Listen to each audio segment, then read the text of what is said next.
this is another example of how our culture has just lost its moorings. It's like, well, what's life?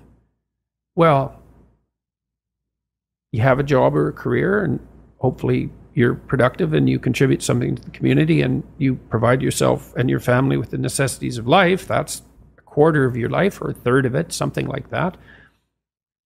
You have an intimate relationship, you have a family. That's life. And if you don't have one of those, that's 1/3 of your life you don't have. Now, some people, maybe they're doing so well on the other two fronts that they can cope with not having that. Or maybe they're doing so well on one front, they can cope with not having two of them. Compensates. Yeah, maybe.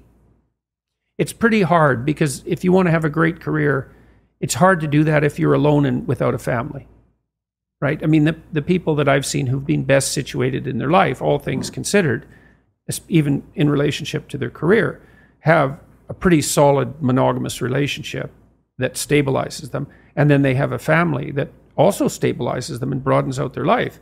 And, you know, exceptional people do exceptional things, and good for them, but they're, by definition, given that they're exceptional, they're a tiny minority.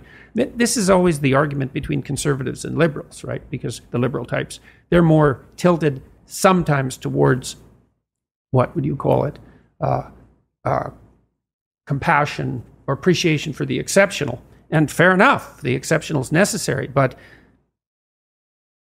on average, what everyone does on average is the thing to do. And so you just look, you see, well, what do people do? Well, they have a job or a career, they have an intimate relationship, and they have a family. And if you don't have any one of those things, well, then you're treading water harder. Doesn't mean you can't do it. And it doesn't even mean possibly that you shouldn't try, but as a default presumption, it's just utterly foolish. What else are you going to do with your life? Well, maybe you're wildly creative. Fair enough, you know.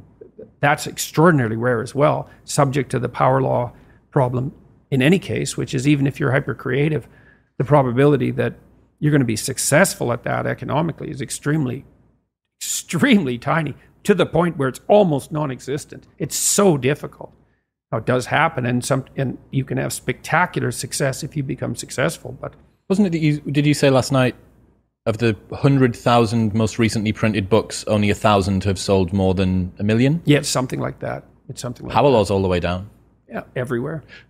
Power law, that's, you know, a tiny minority of people do all the work. A tiny minority of people get all the benefit. A tiny minority of athletes score all the goals. A tiny minority of men get all the women, etc. A tiny minority of stars have all the mass. A tiny minority of rivers have all the water. A tiny minority of cities have all the people, etc., etc., etc. Everywhere, always.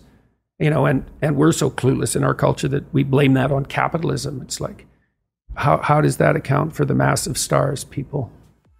So, or the, you know, the volume of rivers, or the population density of cities, or...